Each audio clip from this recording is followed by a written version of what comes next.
Welcome to the Business of Cleaning. My name is Haley Morris, and I'm your podcast coordinator and host. Our show is about bringing together the advice of experts from all the way across the cleaning industry. And for season 2 in particular, we're going to delve into how to utilize important connections to both elevate your business and your career. If that's of interest to you, just keep listening.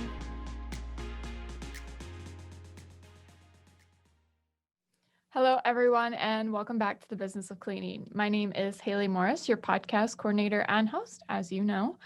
And today I am actually doing something a little special. We pulled something up, a conversation we had with Todd Hendricks from Pioneer Industrial Systems. They're based out of Toledo, Ohio. And the reason we pulled this out of our archives is because we had a really great conversation on leadership and business branding, which, yes, he doesn't work for a cleaning company, but this is something that if you want to run a good, successful cleaning business, you have to nail down. It's a requirement. It's not a suggestion. So we talked to Todd because he really is passionate about leadership. He studied it a lot. And so I'm going to go ahead and let the episode roll, let Todd introduce himself, and I hope you enjoy. Hi, well, I'm Todd Hendricks Jr. I'm the president at Pioneer Industrial Systems. We do design and build automation and robotics, and we help our customers, mostly manufacturers in the tire, plastics, consumer goods, doesn't really matter what industry, but basically if they're making something, we help them make it better or faster or safer. Thank you for that. I know it's a little bit different than what we've done recently on our show. We've had a lot of people in like the consulting and coaching spaces, different creative, but just as a reminder, business stretches so far, and doing something so, I think it's awesome in the industrial space is also a huge part of our world. And of course, the influence of business stretches there as well. And so we've brought Todd on because he really knows about leadership and leading well. And so kind of going off of what you do, you're the president there at Pioneer Industrial. And so we're going to talk about what leadership means to you and what it means in the broader scope for your company. So if you don't mind. Yeah, so from the industrial standpoint, it's huge not only in the global economy, but especially our region. Ironically enough, that Great Lakes region is actually one of the top 10 economies in the world if it was a standalone country. So a lot of that's driven by manufacturing in the industrial segment in this area. So we're really fortunate for that. But yeah, it doesn't matter if you're in industrial or if you're in service or IT, banking, it's all the same, right? Leadership is required, it's paramount, it is much needed, especially in today's day and age. And so it's always something I've been super passionate about ever since I started my career, and just understanding, what it is that causes people to be attracted to a leader, what makes a good leader, what makes a bad leader. You can learn from both sides of that coin. And it's been a lot of fun. Just learned all kinds of things. And really, to me, the biggest point that I've taken is leadership is really like service. I mean, that idea of servant leadership is really the only kind of leadership. And I know, a lot of people when they start out, and I was one of them, you wanted to be the guy in charge or the CEO or whatever it is, because you want to be the one to tell everyone what to do. And when you start there, it's really the wrong place. So when you're in it to help others and to help people grow and help other people succeed, that's when you really start to shine. People really are drawn to that. They don't feel persuaded or manipulated. It's genuine, and it comes from the heart. So to me, that's been my biggest takeaway, is just that idea of servant leadership is really the only kind of leadership. I'm really curious just because I've heard a couple people say that when it comes to leadership, you either have it or you don't. What's your opinion on that mindset? I don't think so. I mean, to me, leadership is skill, right? I mean, you can learn it. I feel, especially, you definitely have to practice it, and it's something that if you're not doing it well and practicing it, it will go away. So I would, respectfully tell them that I strongly disagree, right? And so for me, leadership is influence, and that's why I think leadership and sales are so well connected, and we'll get to that later. But really, like, I love John Maxwell, and he basically says any follower is asking three questions of their leader. And as long as you understand those things and work at them, you can be a good leader. And so the first question is, do I like you? Right? If I don't like you, I'm probably not going to follow you. Well, why don't I like you? You could be dishonest, you could be rude or disrespectful. There's a whole lot of reasons why someone might not like someone. And so that's, the first box that you have to check. Do I like you? Then do I trust you? That's even deeper. I may like you, but if I don't really trust you, I'm probably not going to follow you very far. And trust is something that just takes a lot of work, and you're constantly working at it. And whether you think you are or you aren't, you definitely are, in positive and negative ways. And so if I like you and I trust you, then the final thing is, well, how can you help me? And as long as you are identifying clearly and you are delivering on your promises, those are the three boxes that every leader needs to understand is do I like you? Do I trust you? And how can you help? Well, if you can successfully answer those questions, then people will follow you. And again, you don't need to have the title. I know some people will get hung up on that. You can actually lead upward, as long as you're consistent in those types of things. And for me, really, leadership comes down to just a handful of things, right? And all these things to me are learnable. The first is clearly communicating. Clearly, that's the big key there is, are you communicating the vision well? Not just where you are now, but where you're trying to get to and why. Are you communicating your expectations well, and the tasks and kind of the restrictions or guidelines that are put around there? Are you communicating your marketing and your strategy and your value proposition? Everything stems from that communication, and we can all learn how to be good communicators. There's organizations, there's books, there's TED Talks, there's all kinds of things that you can dive into to help you be a better communicator. The next piece is consistency. If you're not consistent with those messages, it's going to fall on deaf ears. More importantly is more your actions, though. I mean, if you are inconsistent as a leader, it is one of the most frustrating things to deal with, right? As part of that organization, when the leader is inconsistent. And sometimes they fly in and they go this direction and then they go that direction, and no one knows what they're expected to do or why, or what kind of leader is going to show up today.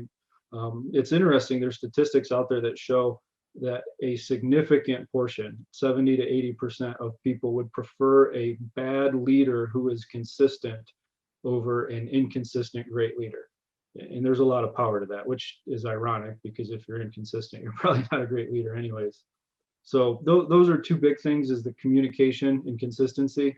A couple more is working hard on the hard work. And what I mean by that is, everyone's watching you, the leader, to set that bar and what is required and expected. So if you're the one that's kind of slacking and not showing up and leaving early to go play or do whatever it is that you want to do, then your organization is going to reflect that. And really, you're going to be working on the things that only you can do. And so some of those things are, addressing conflict, holding people accountable, having hard conversations, right? I mean, those are some of the hardest work that leaders have to do, is have those difficult and uncomfortable conversations. But one of the big things I think you realize early on is that conflict's okay. And the more you can get that into your organization and the quicker, I think the better. I know Pat Lencioni has a book called The Advantage, and that whole book is just really summarized in one sentence, in that any business that can successfully manage conflict throughout their organization has a huge competitive advantage over all their competition. And so, think about it. If I'm a leader and I have a terrible idea, but no one has the ability or confidence to stand up to me and tell me, hey, boss, this is a terrible idea, that's not a great organization. And so I think that's one of the big things is, encouraging that openness, that communication, but really being okay to lean into conflict sometimes. So, and to me, the last thing then from a great leadership, so you got communicate clearly, you got the consistency, you got, you're working hard on the hard things, and it's really just self-awareness, right? If you can understand who you are as a leader, what makes you tick, what you're not good at, what you are good at, that's going to help you grow and build a great organization. And, if you've got a small team, you may not be able to hire around those areas that you're not good at, that's okay. I mean, you can outsource, you can just suck it up for a little while and get through it. And just communicate, hey, I'm not very good at this, ask for help, find people that are better at it. But if you don't have that self-awareness piece, to me, you're just really the barrier. You will be kind of the bottleneck of your entire organization. And so that's one of the scary and best things about leadership is the organization will only be as good as its leader, which is scary, but it's also great because I'm in control. I can work on myself and make myself better and make the organization better. You mentioned like this idea of control at the end right there, and it makes me think some people want a leadership position because they want to control every aspect of what's going on. Mhm. But a great leader is actually doing the opposite. It's Yeah. like you said, they have that awareness to know when to step back. They have that trust and reliability with their team to let them get their work done. And that's what gives them control. The control is not with the team and the jobs and everything that's going on that makes that business operate. It's more of how much control do they have over how they lead in themselves and how they represent themselves that, sets that, I say that guide for how everybody else is going to operate throughout it. So it's very interesting. And as you were talking too, I was thinking of the leaders I've had in my life or the people I've known who stepped up Mhm. into leadership roles and just kind of looking at the different things like the consistency, for example, is a huge thing I believe in. Because you'll see in any aspect of life, if you have a lack of consistency, we like to be spontaneous, but if you have a Mhm. lack of consistency, then chaos seems to ensue. And there's a lot of unhappiness that builds around that, a lot of instability of like emotion and unsurety and Oh, yeah. that trust that we mentioned before, it quickly dissolves. So, Yeah, that's excellent. And I think your point too with the control is huge. Early on, exactly right. You want to be the one in charge so you can tell everyone what to do and you can be in control and your ideas are better. And the biggest shift is realizing that all that's garbage. You're not in control of anything or anyone. I mean, you're not even in control of your body, right? We all get sick and as much as we'd like not to. So really, the only thing you can control are your thoughts, kind of your actions, your words. And so that's the biggest piece. But to me, the defining characteristic of a great leader is someone who makes other leaders, right? You're developing people, you're growing them, you're teaching them other skills, other tactics, other methods to be a good leader. But as you look at the idea of building leaders and how to do all that, right? Delegation's brought up a lot. And a good leader delegates well. And that's totally true, right? Understanding, communicating clearly the task, the outcomes. But the best leaders don't just delegate tasks, they delegate the authority, they delegate the responsibility. And to me, the hardest thing is sometimes delegating that anxiety that comes along with it. Again, right? We all want to serve, we all want to protect and help.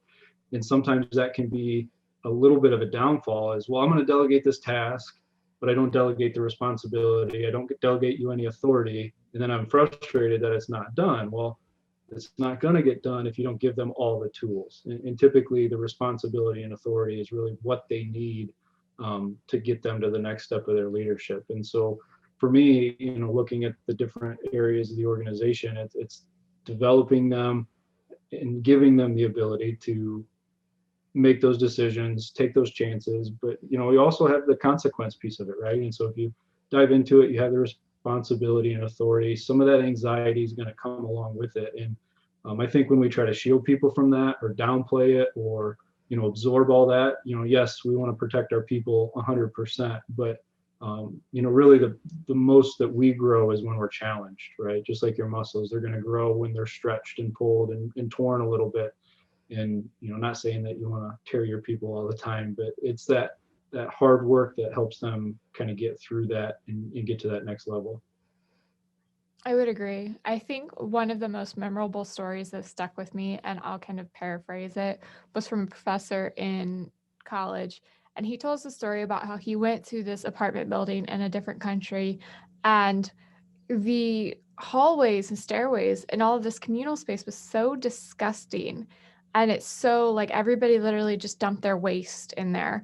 But Mm. you'd go into an apartment itself where somebody lived, and it was so well maintained, it was so enjoyable. And when he asked them why that was, they said, well, we don't own that.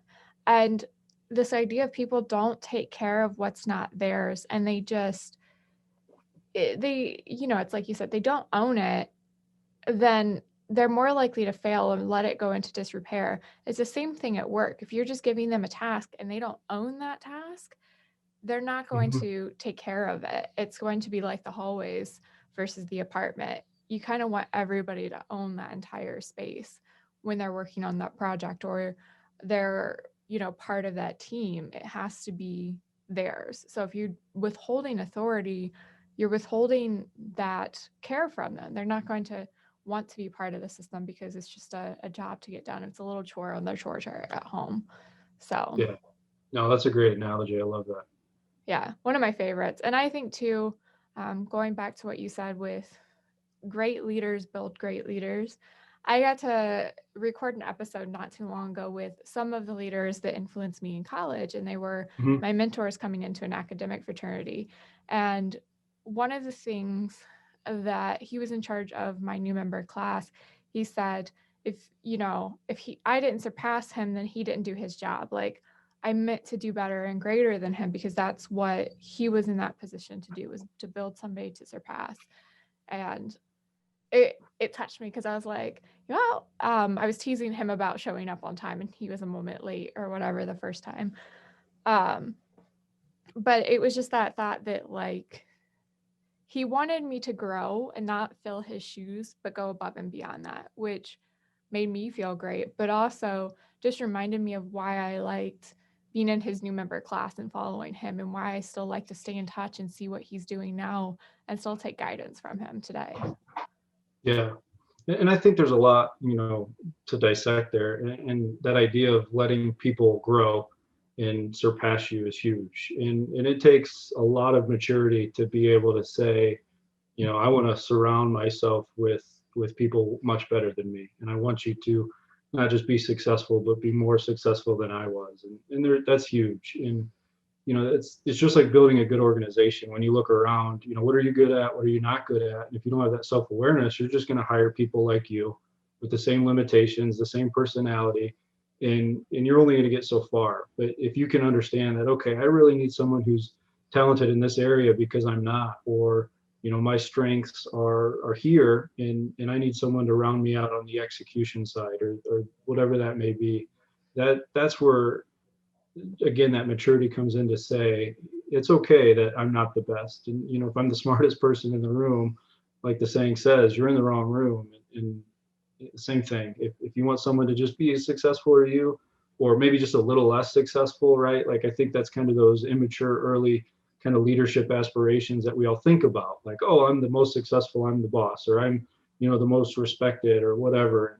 And those things are not required. Like, you could be the one in charge and no one follows you and no one respects you, and they're just there because they have to be, and that, again, that organization will quickly crumble. Well, and if people are just there, like if you have the formal authority and you don't have that trust, and you don't have they don't like you, Mhm. you don't have Yeah, that part yeah. of it. You Um, missed the first box. yeah, you missed the first box. And it made me think of when you going back a little bit further in our conversation, when you mentioned a great leader who is inconsistent, and you said, well, how are they Mhm. a great leader if they're inconsistent? And it comes back to that perception that people have of them. They have the first two boxes. People like Mhm. them and they trust them. They're probably one of the most charismatic, agreeable people ever. And they just don't have the follow through and the consistency to actually make what Yeah. appears to be great leadership a reality. So when you said that, that's what made me think. I was like, well, people probably really love this person. They probably come off as a great leader. It's their follow through that's Yeah. lacking. It's that, like you said, the maturity and the sometimes the experience and that Mhm. builded skill to be able to carry it through. Well, and I think that'll last for a little while, right? But we've all had inconsistent people, that we've dealt with, and it doesn't take long for that like you to erode, right? Or that trust you to erode, because, well, you said you'd do this and you didn't, or you said that I could do this, but then you went back on it. And so I think, very, very quickly that inconsistency will erode those first two. But you're right, you'd be, super charismatic, and people are drawn to that, and that's okay, right? But if you're not going to continue to run that race well, then I think it will erode. But Hmm. Well, a lot of it, like that follow through, is what do people get from you? If they can't rely on what they get from you, if they can't rely on that follow through, it the rest falls through. And I've had a good leader where it's the same thing, that unreliable reliability may not be with me specifically. Like they may be consistent with me, but they're treating my coworker different and the other mm, coworkers different. And people have different levels of privileges, training's inconsistent, expectations are inconsistent. And there's a lot of unintentionally pitting people against each other there, and some jealousy and animosity that builds within your team. And that's another way that I think is very common in the workplace is well-intentioned leaders are treating everybody different, and they're like, well, everybody is different. Yes, but the consistency part of the expectations and the rules and the guidelines, if they're not consistent between people, it, it becomes very quickly very toxic. And I think that's yeah, something that we see happen a lot in the workplace. that's a great point. And as a good coach, right, you recognize kind of what motivates certain individuals, and just like a sport, it's the same in business. So you may have someone that, just a disappointing look is more than enough to just get the message across, and someone else, you just might need to lay into them a little bit and light a fire under them, and then that'll motivate them and go. And maybe another one, you just need to put your arm around them and say, hey, this is why we don't do that, and I'm disappointed that this was how you handled yourself, and that would be the best way. And so I think like the approach can vary a little bit, but to your point, I mean, if you're varying expectations or varying the consequences for the rules that you have in place, that's where it gets super toxic super quick, because then you get into that favoritism and the clickiness and all that garbage that no one likes. And so I think you're 100% right. And I think the idea of competition within the workplace is good. I mean, especially Mm-hmm. as you get into the sales point, it's easy to have a leaderboard, and some of those things are okay, but I think it can definitely be taken overboard to where the competition becomes unhealthy and it becomes toxic, and it's a, well, I'm going to do what's best for me, and I'm going to try to hurt the other person. You want to try to create a culture that, yeah, there's competition and there's some friendly rivalries there, but at the same time, we're going to work together. And if you need help on a deal, then I'll help you come in, or I'll help you, give you whatever it is that you need to close it, because at the end of the day, our organization will be better. There's a comic I love. I've sent it around our organization a couple times, but it's a rowboat, and there's two guys at the bottom end and two guys at the top, and there's a hole in the bottom of the boat, and it's filling up with water, and they've got their buckets, and the two guys are sitting at the top of the boat because it's tilted up now into the water, and they just make the comment, well, I'm glad the hole's not on our side of the boat. And for me, that's just a great illustration of like, okay, do you want the other department or that other salesman or whatever it is to fail? You're basically just poking holes in your own boat. And when we succeed, the tide raises, and when we fail together. And especially in our business, I mean, we're making huge pieces of equipment that take thousands of hours to you know concept and sell and design and build and program and install and get this stuff up and running in the customer's facility. And we say it a lot, right? If one of us doesn't show up, the whole team is waiting on that person. And if you don't deliver your piece and your piece on time, then it impacts the other pieces of the puzzle. And there's just a lot of disciplines and a lot of big expertise that comes into all these different things, and we all got to rely on each other for that. I don't know if you've heard, it's probably a religious story that my grandma, I think, has told me, but the story of the starving people with the long spoons. No, I haven't. And I don't, she tell it, like, I think, pretty sure she told it, but she told it best. And the basis of it was all of these starving people in a circle, and they're given long spoons. And the difference between like the group that succeeds and is fed and the group that isn't is the people that realize that you kind of have to feed each other, that you have to help each other, that they had to use the spoon to feed the person across from them and vice versa, versus just trying to worry about getting enough for yourself. because the people who were starving, like, I want the food, and didn't think about those around them and didn't figure out how can we work together to make this happen, were the people who continue to starve. Maybe they figured out how to get their spoon to them for a couple mouthfuls, but they didn't actually get what they needed from it, that it Yeah. was working together as that teamwork aspect. And of course, that's, I think, a little scaled back because we do see in the workplace where highly competitive environments that don't have that balance of teamwork in it, that people will succeed in the short term. They see their goals are realized, they're getting their sales, they're getting their commission, and short term they're doing well. They don't see that long term the company's going to falter because of it, and they're not going to do as well, or eventually they're going to start to sink because overall not enough sales are happening, or that person eventually wears themselves down and the team is got nothing to lean Yeah. on. So, in that story, we don't see like as much of the short term success, but the whole thought is you can't feed the team if you don't actually work together. And like a lot of times it's those leaders who establish that expectation of how to get from point A to point B. So I always like that story. And anytime it comes to like these hyper competitive environments and like teams and working together, I always think of it. So Yeah. I wish she was here because I'd have her tell the story properly and where it comes from and everything. And somebody listening will probably know, of course. So I hope they reach out and let us know. Yeah. Um, but yeah, it just makes me think like I love how our team operates because of course we do have a leaderboard so you can see who's doing really well. And we Mhm. always give nods, but it's a friendly competition, you know. Exactly. It's not like back in high school where we did track and technically we were all a team. We were all just trying to get our own trophies though.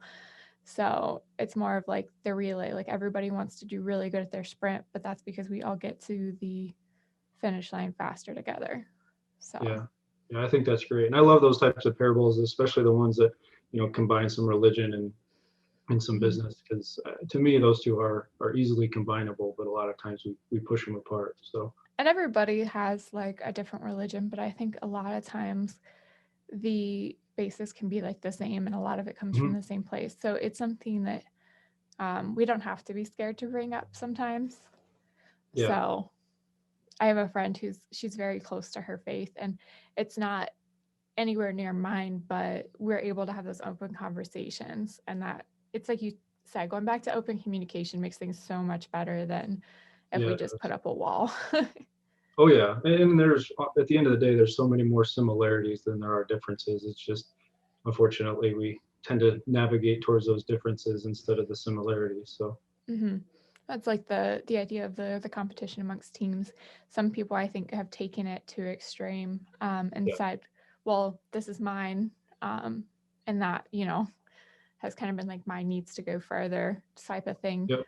Um, I know for a long time I had a really bad impression of like religion because I had a foster family that was like, you have to go to church and you have to do this, and very firm about their beliefs having to be what mine were. And it was very off putting. Like, if I didn't want to go to the church they picked out for me, I had to go clean the barn. Hmm. And for a middle schooler, that was Yeah. like, are you kidding me? That's, I mean, I love hanging out with the horses, but geez. yeah, I guess. Yeah, and I think So, that's the biggest piece, right? Can you be open-minded? Can you be open to that mhm. conflict? And conflict's not just, aggressive and against each other, but it's just difference of ideas. And well, I think this is the best way, and I think this is the best way, and let's, talk through that, and maybe we'll find a better way in the middle, and everyone will win. So I think that's a big piece of it. Mhm.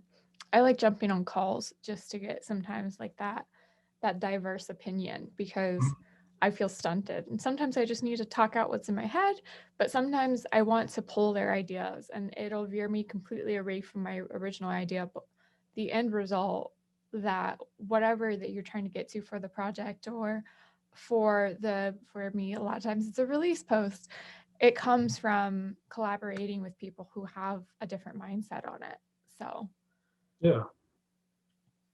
all right, going back a little bit before we get too far along, you mentioned leadership and sales go hand in hand, and I'm a strong marketing person because I like to draw. And before that, I was pre med, and and I'm introverted. So sales typically is not my strong suit. I want you to kind of explain more about what you mean tying sales and leadership together. Yeah. So I think, there's a lot of misconceptions when you look at what sales and that type of thing is. And yeah, I know last year we spent a ton of time. We invested very heavily in marketing. And really it was the educational piece of understanding, what is marketing? Because we were naive. We just thought, oh, sales, marketing, same thing. Why is the salesman not marketing? Why is the marketing guy not doing sales? And really they're two totally different skill sets. But at the end of the day, they all have the same underlying piece, and really it's paralleled with leadership. And so what I meant was, I said earlier, leadership is influence. You're influencing people's behaviors, you're influencing their actions to all align according to the vision and mission of the organization to get somewhere that is different than where you are now. Well, sales is the same thing. Sales is influence, right? I'm influencing someone to buy a product, or to take this service, or order this dish at the restaurant, whatever that may be. You're selling your by using your influence. And marketing is very, very similar, right? Those three questions I asked earlier: do I like you, do I trust you, and how can you help me? Those are also really great questions that every salesman should be able to answer. And one of the biggest things I learned is, when we look at marketing, and a lot of people talk about themselves, and here's what I do, and here's me, it's sad, but your customer doesn't care, right? They don't care anything about you. It's all, how can you help them? And that's the third question. So you got to be likable. You can't be a jerk. You got to be trustworthy. If you're unethical, you won't go far. But really, how can you help them is the biggest piece from a salesman and marketing perspective that you got to get across. And if you can't get that across well, you're not going to be good at your job, whether it's selling or whether it's marketing. So that to me has been the biggest kind of parallel that I've found is, there you're growing the same types of skills. You're communicating clearly about who you are and how your product helps them. You're communicating clearly about the risks and benefits of what you offer. It's consistent. You're not just here and delivering a product and then just don't answer their phone call. You're not giving a product good one day and then giving them a bad product another. So those are all main pieces of the whole sales repertoire to say, yeah, here's your need. I understand you. I help people in this situation a lot. Here's how we do it. I know the risks if you don't, and here's the benefits if you do, and you're guiding them through that process. So, Donald Miller tells about it in his story brand book a lot, is you're the guide, and you're the guide as a leader too. I'm guiding the organization from here to there, and trying to get us all to a better place. So to me, that's kind of the parallels of sales and leadership, because they're both using influence to help others. And like I said earlier, if you're in it for the wrong reasons, right? If I want to be a leader because I want to be the guy and I want to make the most money and I want to be the most successful, you will probably not be very successful. Well, if that's your whole premise for going into sales, is because you want to be the richest one and you want to make all the money, and you want to be the guy, you're probably not going to be super successful. But if you go into it, understanding and really realizing how your product helps other people, and that's what you focus on, and that's the message and the attitude that you have is, well, I'm serving my customers by giving them this great opportunity that's going to help their lives, or this great product that's going to make their lives easier or better, or whatever it is. In our instance, we sell machines, right? It's not super sexy, but at the end of the day, it keeps people safe because it takes them out of dangerous environments, or it helps a company be more competitive because now they can have double the output with the same number of people. So it's just recognizing those types of things to say, here's what I offer, here's how I can help you. And when you just focus on that help, that's who you're going to find the most successful leaders and the most successful salespeople. Sounds a lot like the foundation is essentially the same. You have to Mhm. start at that same base, and then maybe your end result is what's different, And I mean, of Yeah. course, with sales and leadership, sometimes they're the same thing. And sales and, marketing and leadership, it's all the same thing. But your little end picture sometimes looks a little different. And that's why, Mhm. considering marketing sales the same thing, is still not entirely accurate, and why more businesses are starting to separate the two and really look at Yes. what raises the bar with marketing and what raises the bar with sales as two separate things, and then marrying the two together versus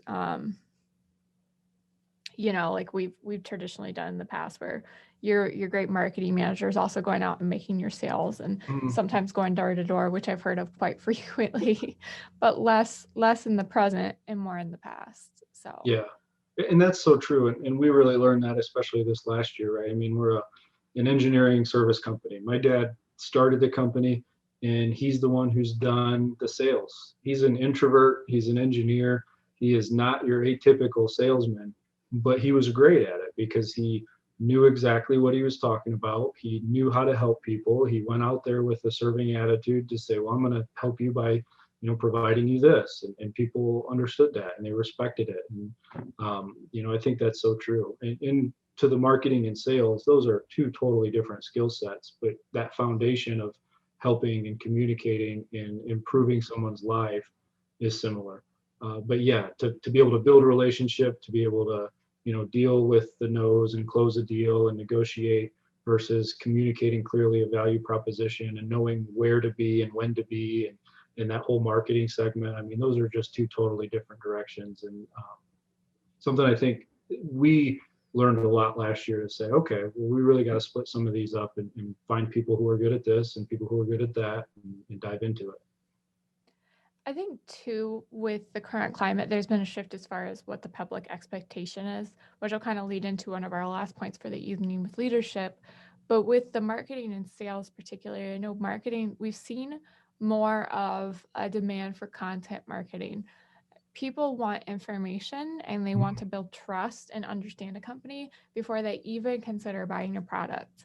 Yeah. And that's a lot different than how it was before, versus people would just look for the best price, the shiniest product, they would just, or service, depending on what you offer, they would just go out and look for the best of whatever it was, whether it was being cost effective or whether it was a high end product, whatever they prioritize, they would go out and find it. And brand loyalty probably wasn't as high in some instances. In other instances, once they found something they thought was good, they'd stick with it for life. Um, like I switched to a cold cream recently, and my grandma's like, my mom used to use that and she swore by it religiously. So she used that forever. Um, but she probably doesn't know anything about the brand itself. And today it tends to be the opposite. Whereas, like, you sell somebody you like their shoes and they'll tell you the company's backstory. The Mhm. company doesn't have to lift a finger. That person just learned about the company before they even decided that the shoes Yeah. were worth their time. And now they don't care if the price tag's a little higher, or maybe they're a little snug here or there, because they're recycled from water bottles pulled from the ocean and they are relatively comfortable and they're walking Yeah. shoes. So they'll sell them to the person for you. Um, I feel like there's a whole lot more emphasis on that approach versus the shiny product flyers that, when you're going through vintage magazines, were so popular for so long. Yeah. Well, and I think a big part of that is really just understanding the idea of information, Mhm. right? And back in the day, your salesman was the most knowledgeable person about that car or that washing machine. And so you just instinctively trusted them. And you couldn't just go to consumerreports.com and see all these different ratings or check out the Yelp reviews or whatever else it is. And so I think just understanding that information and value has shifted to the consumer significantly. So you're right, people will research you, they'll research your competitor, they'll read all your reviews, and they are getting so much more information before they even go to the car lot or to the appliance store or wherever it is. And there's so much to remember with that, right? I mean, one of my favorite sayings is work as if your kids are watching, right? And there's so many things you can unpack with that. But the big message with all this tying it together is like your reputation in this internet age is so fast. If you do a good job and you serve people well and your product's reliable, people will talk about it. And like you said, right, they're going to tell their friends when they compliment them, oh yeah, I got this, and did you know they donate socks for everyone that you buy? That's awesome. that's huge. But at the same time, if you're garbage and you lie about what your product can do, or you don't serve them well, or you kind of change the price at the last minute, that negative reputation is just as fast, and it goes so much further than the positive one. I mean, not many people write positive reviews compared to having positive experiences, but the majority of people who have negative experiences are far, far more likely to write a negative review. So I think it's just that big shift in information. And I know when we talked the last time, the big piece was like the idea of the public perception of business and entrepreneurs, and it is shifting because I think you're starting to see people do a really good job at it, right? Because it's good business, but it's also just the right thing to do. And I think if you really just take advantage of that trust in that opportunity, not only just are you being a turd, but you're giving everyone else a horrible name, right? I mean, the used car salesman is a sleazy stereotype, but I know some really great car salesmen. They're fantastic people, they're super knowledgeable, they're completely honest, and they're great at their job, but they still fight against that terrible reputation that was, set how many years ago. And so it's something just to keep in mind. It's like, you're not just doing this for you, you're making everyone like you look bad. So just don't. I think too, speaking of car salesman, I just got a car. And so I just went through this process, and I've worked with the same dealership for about 5.5 years. And I think a lot of it comes back to the leadership there too, because a lot of times that stereotype of the used car salesman come back from how management handles that team. Do they pit them against each other? It's a very like survival of the fittest type atmosphere sometimes. Mhm. And occasionally you still see that. Like my old dealership, I would still see that where they were really trying to get that sale, and they were like desperate to it. And you knew it wasn't because they wanted to be, it was because they had to keep their job or to keep Yeah. getting enough money to sustain their family. Whereas where I ended up going, it was like you said, it was my sales guy is great. And he didn't even realize that he was going to be able to put me in a car until probably about an hour after a conversation, because I come in, I looked at one, it ended up not being able to be something I could get down in my price range. And he was super chill about it. And we just chatted. Being in a company surrounded by really great salespeople and people who know how to network, I'm starting to pick up a couple things. Um, and I like to just get to know people from the podcast and from their influence. And so we were just talking. We live in the same area. So can you hear that? Mm-mm. Okay, good. Sorry, somebody, the door is like on the other side of that wall, so I want to make sure we don't hear it. But going back, I was just getting to know the guy. He was just getting to know me. And at the end, he's like, well, you mentioned you just graduated like back in May. And I was like, yes. And he's like, well, let me go check something. He ended up finding a car that was in my budget. And to put it into perspective, I'm 24 years old, graduated like less than a year ago. I'm in my first job. I'm trying to save. And I was at a luxury dealership where I should not have been. I had no business being there. But I was looking at their used cars, and because a couple of those, they have some really good used cars.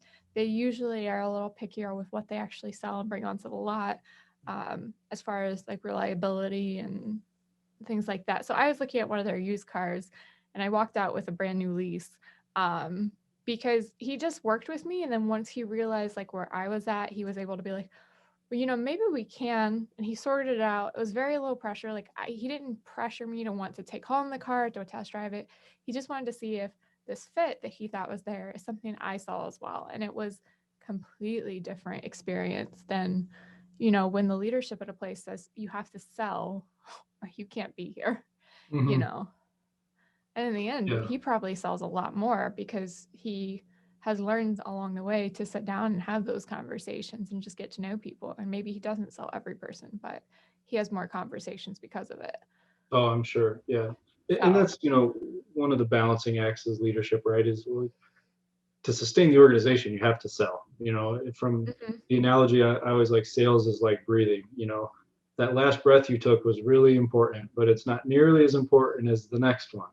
And sales is kind of the same way in an organization. If you don't have any sales, then there's no gas for the rest of the organization to run. So it's balancing that need of yeah, we got to sell, with just the human aspect in, the helpfulness. And I think, like, again, if you can do the helping piece well, if you can understand and build those relationships, I mean, it's the same thing. Marketing, sales, networking, leadership, it's all about relationships, whether it's relationships with your team and throughout the organization, whether it's relationships with your customers or clients or whatever it is. You got to just get to know people. You care about them, not because your boss says you have to, but because you actually care about them.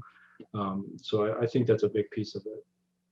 And I like to think too, if you focus on those things that are important to people, and like making sure their basic needs are met, making sure they feel comfortable Mm-hmm. and they trust you and they like you, and you do all that, the rest will follow.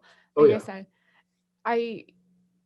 I've tried to express to my brother a lot recently, like if he just focuses on being in the moment and meeting his basic needs and just enjoying each moment, the rest will follow, because he's dealing with some ups and downs emotionally. And it's, for me, just realizing, focusing on those moments, focusing on getting done what needs to get done, reprioritizing. So maybe I'm not constantly focused on, trying to save for a house in a couple of years, or trying to do this or that. But by prioritizing the things that are important to me emotionally and just getting myself in line, I have more time, and it's a lot Mm-hmm. easier to come back around to saving, to making that stuff happen. And Yeah. it's, I always say, you get your ducks in a row and the rest will follow. Like, I try not to get ahead of myself, and I think it works. Or it's starting Yeah. to work. That's So, helpful. but it also helps with, like we talked about, the public perception of what's going on with our business leaders.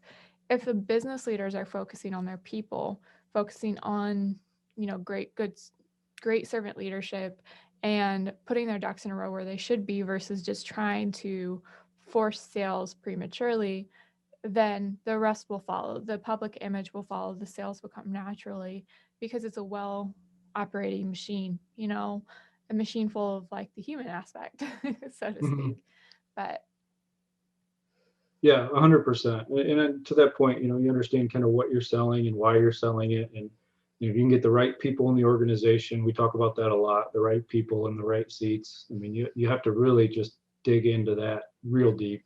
And we could talk for a whole lot longer on that. But, as you put all those proper pieces in place and you just really take the time to care and you understand the value proposition, right? I mean, it's got to be a value proposition. No one ever wants to be in a job where they're just taking from their customers. So I think that's huge. mhm, it comes back to a good foundation. So, Yeah. all right. Yep. Well, I think this is a good place to start wrapping up. Did you have any advice or anything that you would like to leave our listeners with before we close out? Yeah, I do. Like I said, leadership is influence, and I think that's a really big piece of it. But I think that self-awareness piece is huge, not just with yourself, but like with your current climate. Like a good leader knows his organization and where they're at now and where they're going. But you also got to understand the economy and the what's going on. And right now it's January 2021. We're coming through COVID. We're coming through the crazy election. Um, for me, something that's been really powerful and that I really want to leave with the listeners is COVID and mental health as a leader is huge, but it's also impacting your team. And what I mean by that is, the CDC tracks these numbers every month. And so for the first 6 months of 2019, January through June of 2019, well before COVID was on anyone's radar, the average anxiety and depression symptoms was 6.5%. So out of their 10,000 surveyed people a month of the US workforce, every single month, the average was 6.5%. In June of 2020, that number was 31%. That's a huge jump in what we're going through. During that same time period, the number of people that seriously considered suicide was 4.3 compared to 11. And so first, as a leader, we're going through a lot with cash flow and business and sales and COVID and open and close and all this other mess of stuff. So you really got to focus on yourself, your health, your family, your relationships, build that solid foundation personally, make sure that you are doing well, because, like the airplane says, put your mask on, but you need to be considering your team next, right? And so just do the quick math. If you've got 100 people in your building, 31 of them might be experiencing anxiety and depression symptoms. And these are CDC numbers at the end of June 2020. Um, they've been taking it, I think, weekly now, but that's a big deal. And it's something we've got to recognize as leaders, that when people walk through the doors, there's a whole host of other things that they're leaving, or they're coming from, or they've got going on in the background, that we need to be understanding and respectful and helpful of. And again, you can't fill up a cup if yours is empty. So take care of yourself, your health, your well-being, but also look at your team, look at what your company and organization and people are going through, because it's been a crazy time. We've all got our stories, we've all got impact and stories, and people that we know that have been, personally impacted, or you've been personally affected, or whatever that looks like. I get it. And just know that you're not alone. There are people out there to help. Find the resources if you need them, but as a leader, help your community, help your organization be healthy, right? Mentally, financially, whatever that looks like. That's our stewardship role as the leader, is to make sure our people are okay. So it's a tough time. That would be my biggest leaving point, is, as leaders, we make a huge difference in everyone's lives. And our goal at our organization is that everyone who comes through our doors are better for it. And it's something that we take very, very seriously, to be in that leadership role. So hopefully you do as well. And I wish you all the best of luck. Thank you, everyone, for tuning in to another episode of the Business of Cleaning. I hope you understand and can see why we pulled this episode out of the archives. Go ahead and head over to the blog, where you can see a write-up of everything that we just talked about, and you can also see a transcript of the full episode. We'll see you again next week, and have a good rest of your day.